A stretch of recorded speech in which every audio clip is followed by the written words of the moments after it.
Bonjour à tous, bienvenue à notre table ronde sur la durabilité et le développement des campagnes chinoises pour un avenir vert et prospère. Cette année marque la conclusion du 14e plan quinquennal de la Chine.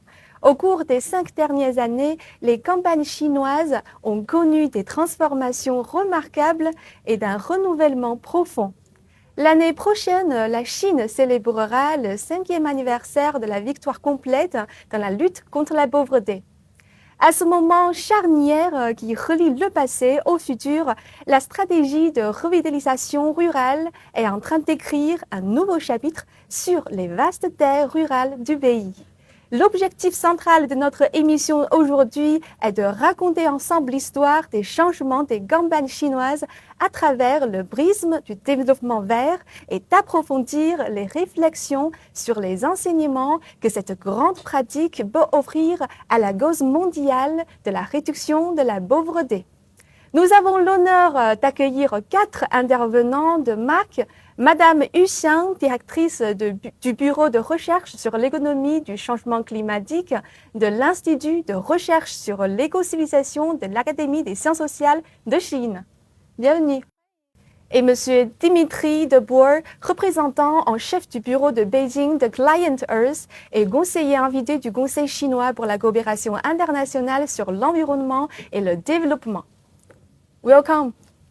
Et Monsieur Satyen Bharat, producteur technique de chef de Mauritius Broadcasting Corporation. Bienvenue. Merci. Et Monsieur Karim Badolo, commentateur burkinabé de CGTN français. Bienvenue. Merci. Et nous avons également 2 invités importants qui nous rejoignent à distance en ligne. Monsieur Héribert Lapelle-Élysée Adjovi, gouverneur du magazine panafricain de diplomatie et de relations internationales, le Label diplomatique, président du groupe de réflexion de Xi'an pour la coopération et le développement sino-africain. Et Monsieur Gérard Njoya, rédacteur en chef à Actu Chine-Cameroun. Un grand merci à vous tous. Sans plus attendre, ouvrons ensemble cette conversation sur la revitalisation rurale. Il y a 20 ans, Xi Jinping a formulé pour la première fois le concept des 2 montagnes, affirmant que les eaux claires et les montagnes verdoyantes sont des atouts inestimables, traçant ainsi la voie du développement vert en Chine. Parlons de l'histoire des 2 montagnes en Chine en commençant par un village. Le district de Shangyou à Quanzhou, dans la province du Jiangxi, est une zone d'aide désignée de l'Académie des sciences sociales de Chine. Au cours de la dernière décennie, cette région a activement mis en pratique le concept des 2 montagnes, à la fois la conservation écologique et le développement économique, et s'est engagée dans la revitalisation industrielle. Notre première étape consistera à utiliser Shangyou comme un microscope pour observer vivement les résultats des pratiques les plus avancées de la revitalisation rurale en Chine. Alors, Madame Yu, en tant qu'experte de l'Académie des sciences sociales de Chine et actuellement en poste temporaire à Shangyou, vous êtes à la fois un témoin, une actrice et une promotrice du développement vert et de la revitalisation industrielle de la région. De votre point de vue, quels sont les changements les plus marquants survenus à Shangyou au cours de la dernière décennie et particulièrement ces 5 dernières années? Et qu'est-ce qui a déclenché le développement local, transformé le paysage rural et permis aux habitants d'augmenter leurs revenus de manière tangible? Et nous vous invitons à commencer notre partage d'aujourd'hui avec l'histoire de Shangyou. Bonjour Coco, bonjour à tous. Je pense que le changement le plus marquant ces 5 dernières années à Shangyou ne se manifeste pas seulement par la croissance du PIB, mais aussi par l'exploration d'une voie efficace pour le développement vers des zones rurales, sous le paradigme de la civilisation écologique. Pendant longtemps, le développement mondial a été confronté au dilemme de savoir si le développement économique devait nécessairement se faire au détriment de l'environnement. Mais aujourd'hui, dans les campagnes chinoises, d'immenses ressources écologiques et culturelles intangibles sont transformées en actifs, créant un cercle vertueux où plus l'environnement est préservé, plus l'économie se développe. Dans le cadre du paradigme de développement de la civilisation écologique, la valeur des eaux claires et montagnes vertes est pleinement reconnue. Non seulement à Shanyu, mais aussi dans de nombreux villages chinois, on observe une croissance économique et une prospérité grâce à l'écotourisme et à l'agriculture biologique. Par ailleurs, les mécanismes d'aide aux régions pauvres, aux caractéristiques chinoises, jouent un rôle crucial. Le soutien du gouvernement central chinois ne se limite pas à des investissements financiers et humains, mais représente aussi une descente ciblée des ressources de gouvernance de l'État. Ce mécanisme permet d'apporter, par le chemin le plus court, les concepts de développement les plus avancés jusqu'aux villages les plus reculés, où ils prennent racine et se traduisent par une force productive efficace, propice à la prospérité économique. Aujourd'hui, la Chine compte de nombreux exemples de développement vert rural, qui peuvent offrir des modèles variés de réduction de la pauvreté par le vert, adaptables à différentes régions et pays. Le développement vert des campagnes chinoises n'a pas seulement transformé leur propre paysage, il offre également une nouvelle vision prometteuse de développement vert pour de nombreux pays en développement. Karim, vous êtes rendu récemment à Shangyu aussi et avez pu échanger directement avec la population locale. Pourriez-vous nous partager les observations et impressions les plus marquantes que vous en avez rapportées? Et quel regard portez-vous sur l'état d'esprit des habitants ainsi que sur leur mode de vie et de production? Et par rapport aux autres régions chinoises que vous avez visitées, qu'est-ce qui vous a semblé particulièrement distinctif à Shangyu? Merci Coco. Et c'est toujours un plaisir d'échanger autour des questions de développement vert. Et voyager dans la Chine profonde offre l'occasion de mieux apprécier le développement vert et d'apprécier aussi les résultats de la revitalisation rurale. Il faut dire que le voyage à Shangyu a été très instructif à plusieurs niveaux. D'abord, c'est quand on arrive à Shangyu, c'est un village qui se distingue par la verdure et qui se distingue aussi par la salubrité. Il faut dire aussi que Shangyu, c'est une zone très montagneuse, mais les habitants de Shangyu ont considéré ces montagnes-là comme des atouts, non pas comme des obstacles. Et depuis quelques années, et à travers une initiative dénommée les deux montagnes, et il y a un projet qui valorise ces montagnes. Donc, des voies ont été aménagées dans les montagnes et également, les montagnes ont été adaptées pour les rendre praticables. Donc, on y pratique une agriculture très prospère. Et la culture du thé est très développée dans cette localité-là. Il y a aussi la culture des orangers navels qui est très développée. Nous avons également pu apprécier de plus près les résultats de ce qu'on appelle la civilisation écologique en Chine. Je pense qu'à partir de Shangyu, on peut mesurer véritablement l'implémentation de cette initiative-là. Donc, c'est un voyage qui m'a permis de comprendre davantage la revitalisation rurale en Chine. Et parlant aussi des habitants, j'ai rencontré des gens très dynamiques, des personnes âgées qui n'ont pas peur de gravir les montagnes pour prendre soin des plants de thé, pour prendre soin des orangers. Et ça a été une très belle interaction humaine. On a échangé, on a vécu quelque chose d'unique. Ça a été une très belle découverte pour moi.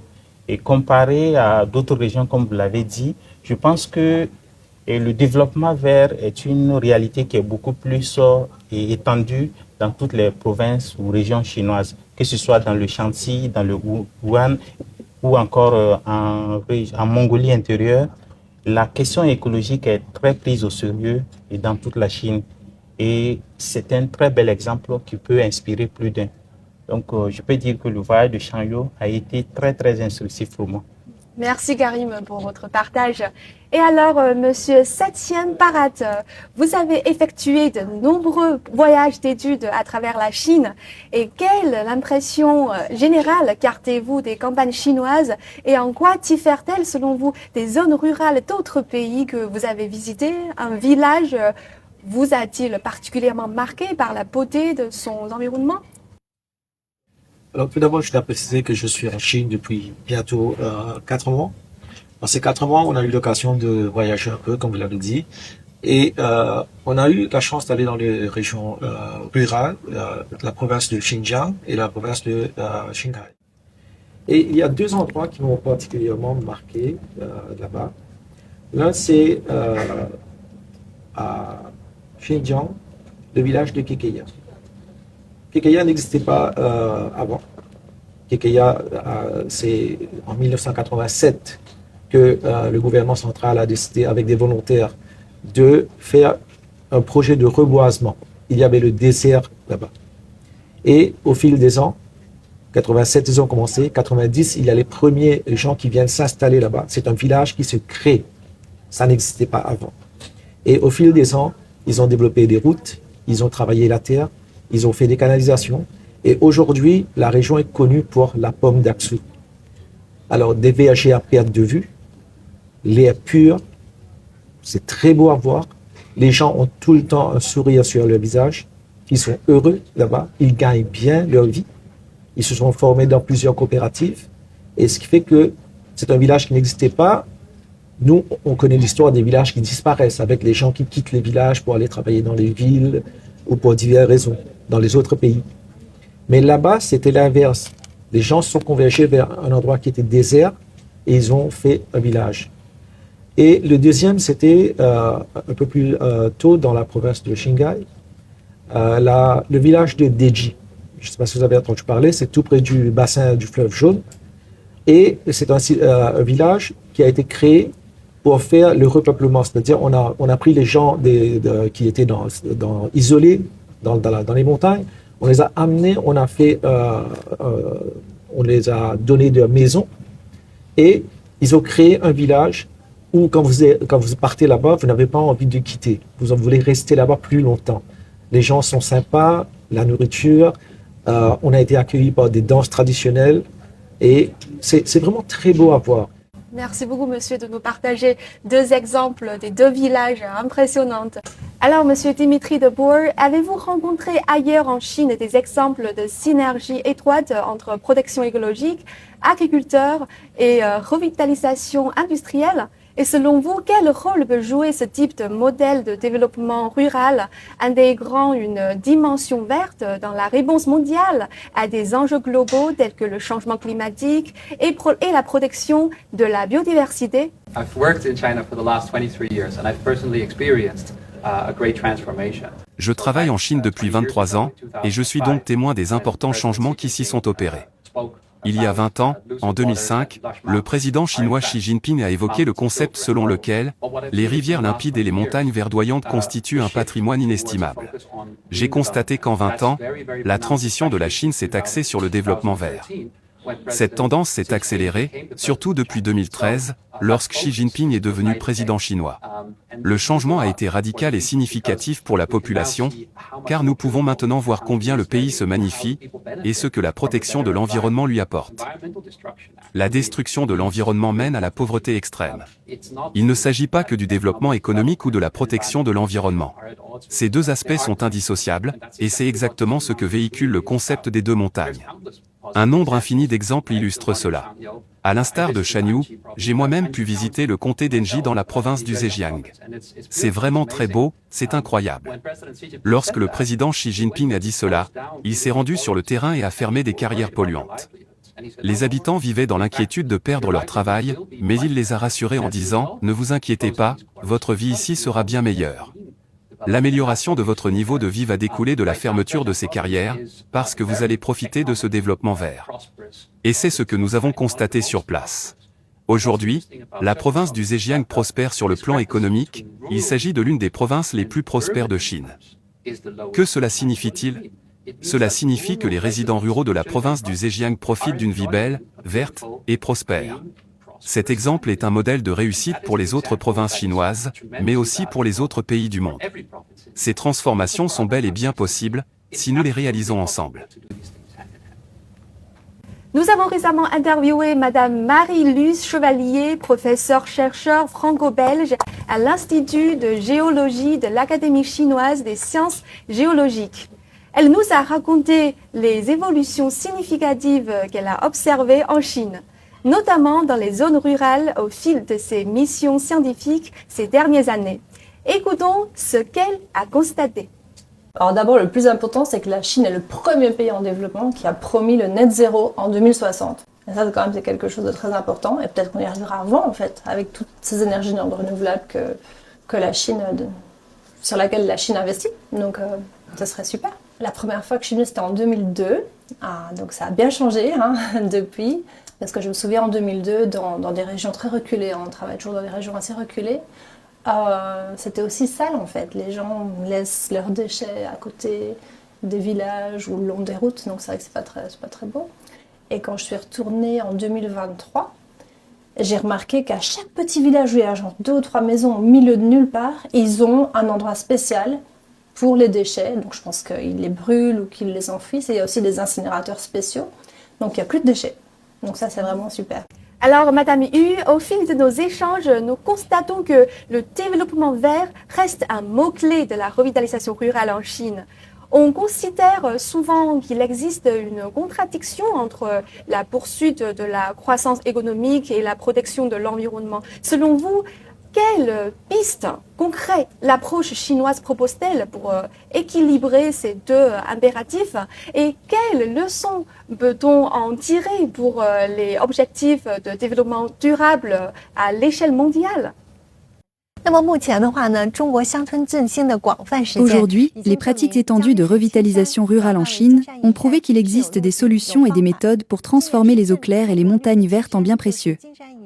Cette année marque justement le 20e anniversaire de la proposition du concept selon lequel la nature vaut son pesant d'or. Ce concept souligne que protéger l'environnement, c'est protéger les forces productives, les deux entretenant une relation de coordination et de promotion mutuelle. Il s'agit d'une profonde révolution dans la conception du développement, depuis le début de la révolution industrielle. La solution principale pour y parvenir est la réalisation de l'industrialisation écologique et de l'écologisation de l'industrie. Prenons l'exemple de Shanyu. Sur le plan du développement du tourisme écologique, en développant l'écotourisme, les fonctions régulatrices et culturelles des écosystèmes sont directement transformées en biens et services économiques. Sur le plan du développement de l'agriculture écologique, Shanyu s'est appuyé sur les sols riches en sélénium et les ressources en eau de qualité pour développer des produits agricoles caractéristiques. Sur le plan de l'exploration active de mécanismes de compensation écologique par le marché, par exemple les puits de carbone forestier et les échanges de droits d'utilisation de l'eau. Il s'agit de transformer l'air de qualité, les sources d'eau pure et la capacité de séquestration du carbone des forêts en capital écologique mesurable, échangeable et finançable via des plateformes de transaction de droits environnementaux. À l'avenir, à l'ère de l'Internet mobile et du numérique, les zones rurales auront un espace encore plus vaste pour un développement vert. La principale inspiration que cela offre pour la réalisation des objectifs de développement durable 2030 des Nations Unies est la suivante. Les récents efforts de la Chine pour éliminer la pauvreté et revitaliser les campagnes démontrent pleinement comment maintenir une coexistence harmonieuse entre l'homme et la nature dans le développement rural et intégrer la construction de la civilisation écologique dans l'ensemble du processus de développement rural. La Chine offre au monde une nouvelle voie de développement montrant comment les régions sous-développées peuvent réaliser un décollage vert.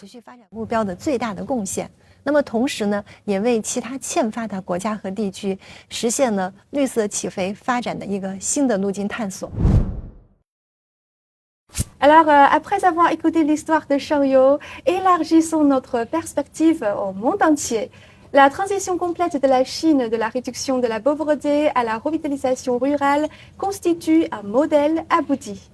Quelles approches alternatives et quel soutien concret ce modèle chinois peut-il offrir aux pays du Sud global, notamment lorsqu'il s'agit de conjuguer développement d'industrie vert et lutte contre la pauvreté? Voilà le cœur de notre deuxième partie. Il faut dire que mon pays, le Burkina Faso, affronte depuis une dizaine d'années un défi sécuritaire à cause des attaques des groupes terroristes. Mais toutefois, les autorités luttent pour assurer un mieux-être aux populations à travers des initiatives dans des domaines comme l'agriculture. Il faut dire que le gouvernement fait des efforts pour moderniser l'agriculture et apporter une véritable assistance technique aux paysans, aux agriculteurs. Il faut dire que le Burkina Faso est un pays qui est majoritairement agricole, à 80% agricole. Donc c'est un secteur qui est très vital pour le pays. Donc pour parler de l'expérience chinoise qui peut être utile au Burkina Faso, je parlerai de la revitalisation rurale.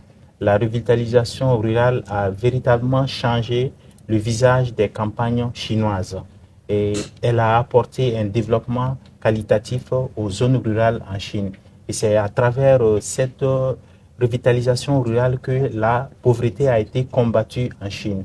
Donc je pense que c'est une initiative qui peut bien marcher au Burkina Faso parce que la pauvreté, elle est beaucoup plus présente dans les zones rurales. Donc en implémentant ce genre d'initiative dans les pays comme le Burkina Faso, ou d'ailleurs la plupart des pays africains, on peut véritablement lutter contre la pauvreté parce que la pauvreté est véritable, c'est dans le milieu rural qu'on peut véritablement lutter efficacement contre la pauvreté. Donc, au regard des résultats que la revitalisation rurale a apporté en Chine, je pense que c'est une expérience qui peut bien s'exporter en Afrique et aider un peu les populations rurales à prendre en main leur destin et à améliorer leurs conditions de vie. Merci. La Chine offre également à de nombreux pays du Sud une aide tangible et des opportunités de coopération. Alors, M. Héribert Lapelle-Élysée Aljovi, pourriez-vous nous parler des coopérations entre la Chine et le Bénin dans les domaines de l'environnement et des infrastructures? Quel impact ont-elles eu sur le développement local? La coopération sino-béninoise dans le domaine écologique s'articule autour de projets de construction de centrales solaires photovoltaïques qui renforcent l'accès à l'électricité, réduisent les émissions de CO2, réduisent la dépendance du Bénin des énergies fossiles et luttent contre les changements climatiques tout en permettant aux populations de disposer de l'électricité à temps réel, que ce soit dans les écoles pour l'éducation des enfants et dans les foyers pour que les enfants puissent apprendre et pour que les hommes, les jeunes et les femmes mènent leurs activités de tous les jours dans les centres de santé pour les soins de qualité aux populations et surtout pour l'amélioration du plateau technique dans nos centres de santé. Cela aide à l'éducation de la jeunesse, cela aide à des soins de qualité aux populations à la base, cela aide les opérateurs économiques avec les moyennes industries à une saine émulation de l'activité économique, cela aide également à la mécanisation agricole et in fine, la coopération sino-africaine au-delà de l'écologique veut atteindre le développement durable comme à l'exemple de la modernisation à la chinoise pour que l'agriculture, pas non seulement l'agriculture, mais également les infrastructures, le numérique et l'activité sociale, que tout cela mis ensemble puisse permettre un développement durable, un développement inclusif des populations béninoises à la base comme au sommet. Et je crois que cela est un exemple, un modèle de coopération pour les pays africains et il faudra saluer vraiment cette coopération salutaire qui existe entre la Chine et le Bénin. Et M. Gérard Njoya, quels sont les principaux domaines de coopération actuels entre la Chine et votre pays, le Cameroun, et quelle influence ont-ils sur le développement local? Alors, la coopération entre la Chine et le Cameroun a atteint un niveau appréciable et est devenu l'un des modèles de coopération sous le ciel du monde avec ses nombreuses réalisations qui inspirent. Elle est cousue par des projets de développement bénéfiques pour les peuples chinois et camerounais. Et pour un cas d'exemple dans le secteur de l'énergie, nous pouvons citer le projet d'électrification de 1000 localités du Cameroun à travers le système photovoltaïque tenu des mains de la compagnie chinoise Huawei. Il s'agit là d'un projet de développement qui a participé à la mise à jour de la carte d'électrification du pays et a aussi participé à la création de l'emploi au Cameroun. Selon vous, quels aspects du modèle de développement chinois pourraient inspirer et servir de référence aux pays du Sud global? Alors, le modèle de développement chinois centré sur l'ouverture et l'inclusion est une inspiration.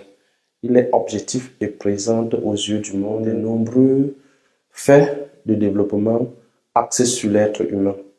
Alors, de mon point de vue, c'est un processus accompli que les pays du Sud global devraient adopter.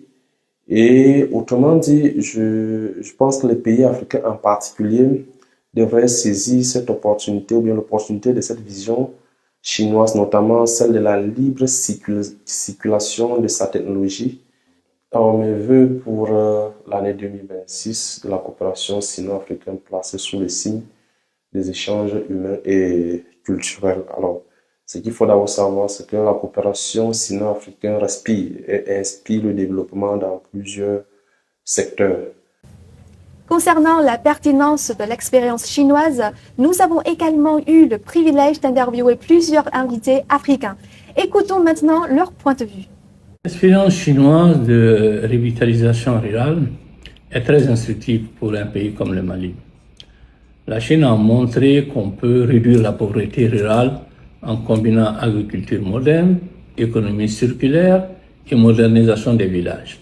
C'est une source d'inspiration importante pour nos stratégies de développement rural au Mali. La Chine a connu un développement spectaculaire au cours de ces 50 dernières années. La gestion des effectifs, dans la gestion des biens publics. Et s'il y a une bonne vision, un bon leadership, je pense qu'on peut arriver aussi au développement. Et ceci est très inspirant pour le Burkina et la majeure partie des pays d'Afrique d'ailleurs. L'exploit chinois de l'éradication de la pauvreté nous enseigne deux choses. Premièrement, il faut un leadership politique fort et soutenu. Deuxièmement, il faut une stratégie de l'aide ciblée. Je pense que la conception chinoise de développement centrée sur l'ouverture et l'inclusion est essentielle pour l'équité climatique mondiale.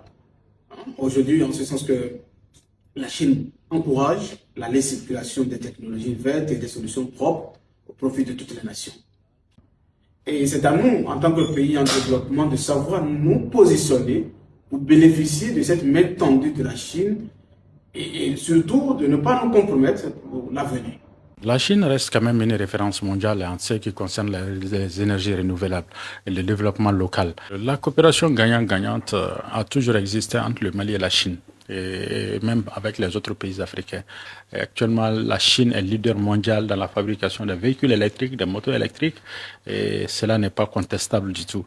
Et je pense que les Africains, ayant une très bonne relation économique, commerciale avec la Chine, devront davantage utiliser cela, afin vraiment de bénéficier davantage des expertises chinoises dans ce secteur-là, enfin vraiment de protéger aussi l'environnement et l'écologie et aller vers un développement durable.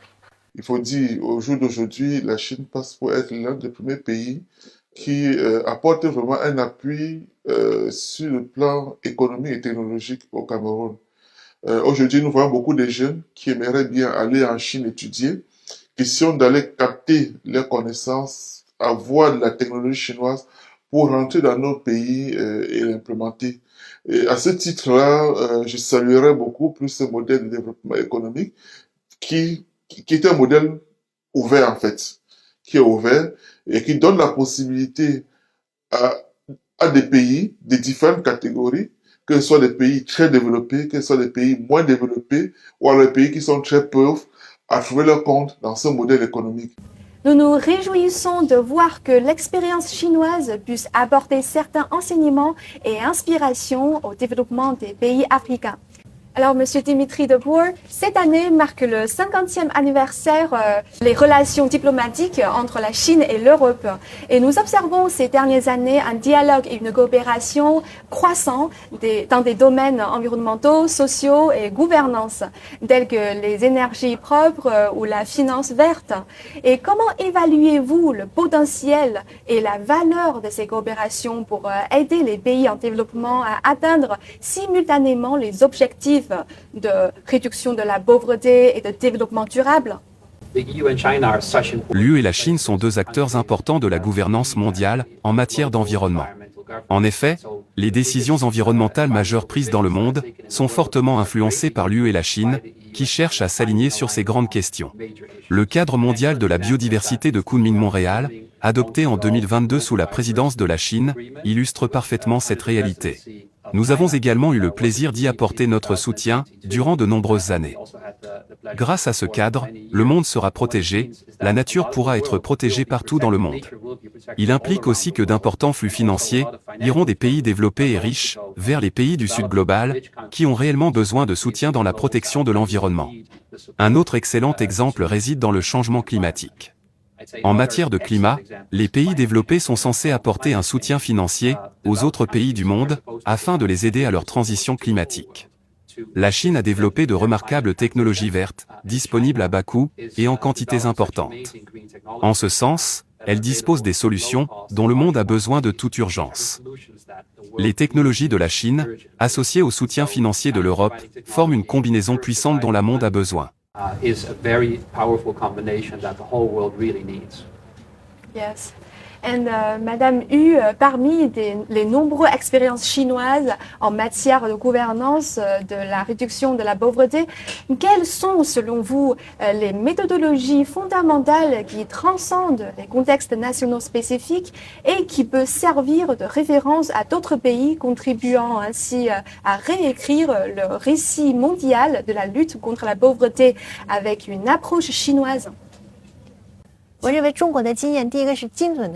Je pense que l'expérience chinoise repose d'abord sur la gouvernance ciblée. Le défi mondial dans ce domaine est le suivant. Les ressources sont nombreuses mais ne peuvent être déployées efficacement. Les politiques sont correctes mais ne parviennent pas à être pleinement mises en œuvre. Le mot-clé de l'approche chinoise est la précision. Grâce à l'identification ciblée et à la gestion dynamique, les ressources atteignent directement les personnes et les domaines qui en ont le plus besoin. Parallèlement, un système de gouvernance dynamique, incluant la prévention du retour à la pauvreté, a été établi. Deuxièmement, il s'agit de remplacer l'aide sociale passive de la réduction de la pauvreté par le développement. La lutte contre la pauvreté en Chine ne se limite plus à une simple assistance économique. Elle consiste plutôt à doter systématiquement les zones rurales des moyens de se développer, en améliorant les infrastructures, en développant des industries spécifiques et en favorisant l'intégration urbain-rurale. Le troisième point, qui représente aussi la sagesse unique de la Chine, est l'accent simultané sur l'aide matérielle et le renforcement de la volonté et des capacités. Par exemple, dans le cadre de l'assistance apportée par l'Académie des sciences sociales au comté de Shanyu, la plus grande richesse que nous ayons apportée n'était pas seulement financière, mais aussi un concept de développement.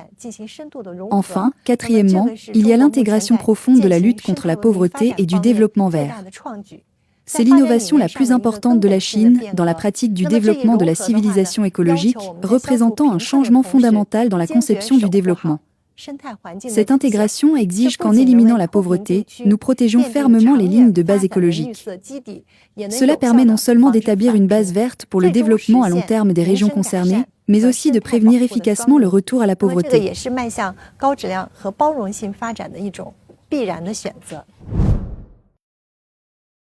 Bien sûr, tous les grands thèmes doivent en dernier lieu revenir à l'être humain lui-même.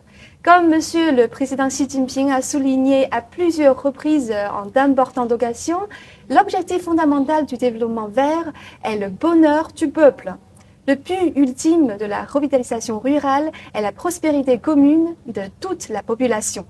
Il s'agit de transformer concrètement les fruits du développement en qualité de vie pour chaque villageois et de renforcer continuellement le sentiment d'accomplissement, de bonheur et de sécurité des populations.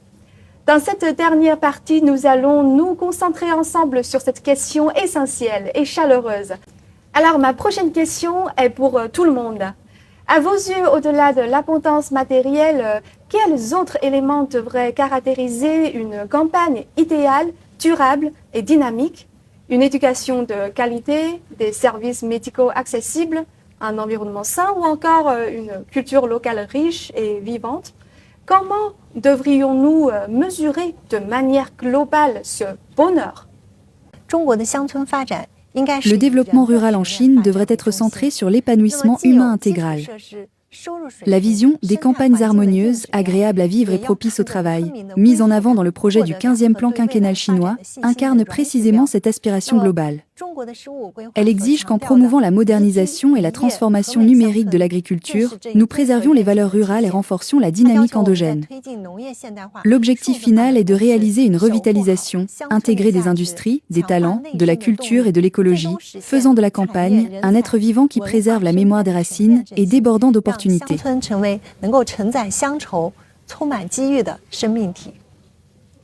Oui, Coco, je pense que les 4 éléments que vous avez évoqués entretiennent une corrélation dans la quête du bonheur. Je pense que le premier élément, c'est l'éducation. L'éducation, c'est la clé pour combattre l'ignorance. Le deuxième élément, c'est la santé. Je pense qu'une population en bonne santé, c'est une population qui est dynamique, qui travaille et qui construit, qui crée de la richesse. Et l'autre aspect, c'est l'environnement. On ne peut pas être en bonne santé dans un environnement malsain et hostile. Donc, vivre dans un environnement sain, c'est vivre en bonne santé, c'est avoir une santé mentale, avoir une santé physique. Donc, la protection de l'environnement, prendre soin de l'environnement, c'est aussi prendre soin des êtres humains. Et le dernier aspect, c'est la culture. Je pense que la culture, c'est ce qui fait notre âme, c'est ce qui fait notre identité. Comme l'a dit quelqu'un, la culture, c'est ce que nous avons de plus grand et de plus généreux en nous. C'est notre identité et notre ADN. Et c'est à travers notre richesse culturelle que nous participons à la construction de cette humanité. Je pense que l'un dans l'autre, ces 4 éléments mis ensemble peuvent, dans une certaine dimension, participer au bonheur des hommes. Vous avez raison.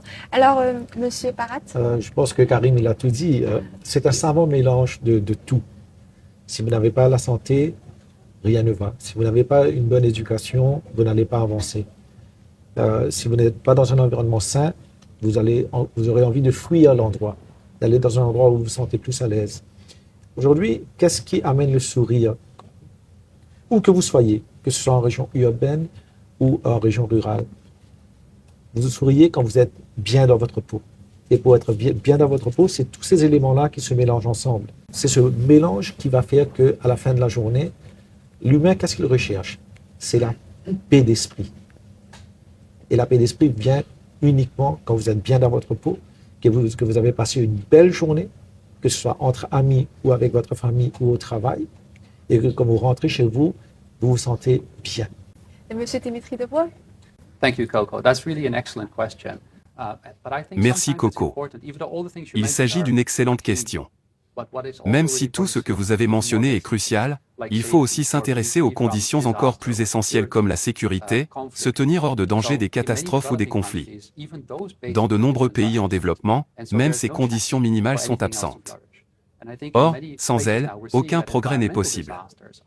Dans de nombreux endroits actuellement, nous constatons que les désastres environnementaux engendrent de la souffrance. Un environnement dégradé mène à de nombreux échecs dans d'autres domaines. Par conséquent, lorsque l'on réfléchit à la protection de l'environnement à l'échelle mondiale, nous essayons de ne laisser personne de côté et de laisser à tout le monde une chance de se développer. Permettre à tous de participer à la gouvernance est une très bonne chose, car cela permet de mieux comprendre comment gérer les ressources autour de soi de manière durable. Lorsque le droit d'exploiter les forêts, les montagnes ou les rivières revient à quelqu'un de lointain qui ne se sent pas concerné par le développement durable d'une zone et qui n'est intéressé que par l'aspect financier, alors des problèmes environnementaux surviennent.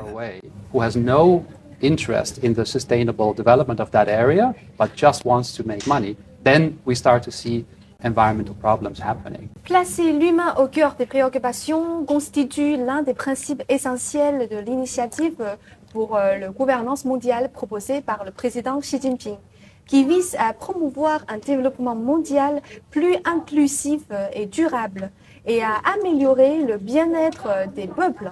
Pour conclure, j'aimerais inviter chacun d'entre vous à formuler un vœu pour le développement et l'avenir de notre monde. Je souhaite que chaque montagne verdoyante et chaque rivière limpide puisse se transformer en biens précieux et qu'il profite au peuple. Je souhaite que l'expérience chinoise en matière de réduction de la pauvreté puisse transcender les frontières nationales, éclairer la voie de la revitalisation des pays sous-développés à travers le monde. Karim? Oui, moi je pense que c'est dans la coopération et dans un élan de fraternité que nous pouvons bâtir des ponts entre nous. Il est dit que le monde est riche de par sa diversité. Et la diversité, c'est une richesse que nous avons en commun. et que nous devons partager. Et je pense que c'est en acceptant les uns et les autres, nous pouvons véritablement ouvrir des passerelles de coopération entre nous. Chacun de nous a quelque chose à apporter à l'autre. Donc il faut ouvrir et créer les opportunités qui nous permettent de nous rencontrer dans un élan de fraternité. Je pense que nous devons penser ensemble et agir en commun pour l'avenir de l'humanité. Et c'est le vœu que je voudrais formuler ici. Et nous devons travailler à déconstruire les préjugés qui mettent des murs entre nous. Je pense que nous habitons tous la même humanité et nous avons des richesses à partager. Et je pense que c'est dans la coopération et dans la fraternité que nous pouvons le faire. Merci, travaillons ensemble. Et M. Parat?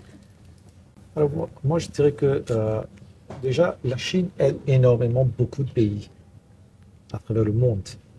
L'entraide vient de la Chine, l'entraide vient de l'Europe, de l'Amérique. Pourquoi on ne s'entraide pas entre nous? Mon vœu le plus cher, c'est que nous, quand on est en Afrique, on aimerait voir un État africain aider un autre État africain et non pas dépendre de tout le temps de l'aide venant du Nord. Et essayer de trouver comment l'entraide peut nous amener devant. L'Afrique, c'est un géant qui dort. Il est temps de le réveiller et de le mettre au diapason du monde entier. Voilà. Merci, très belle. Monsieur? Ma réponse est très similaire à celle de Karim. J'espère sincèrement que le monde continuera de coopérer pour relever les plus grands défis environnementaux auxquels nous sommes confrontés.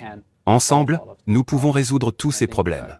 Je pense que les technologies chinoises vertes en particulier peuvent jouer un rôle très important sur ce point. Elles montrent qu'un développement bas carbone et vert fonctionne vraiment et peut être une réelle réussite. Merci à nos chers intervenants pour leur partage passionnant des pratiques vertes de Shengyo dans le Jiangxi au futur échange d'idées entre l'Asie, l'Afrique et l'Europe. Nous avons vu que la revitalisation rurale ne concerne pas seulement les industries et les revenus, mais touche au bonheur de chacun. L'histoire est celle de la Chine, mais la réflexion qu'elle inspire appartient au monde. Merci encore à vous tous.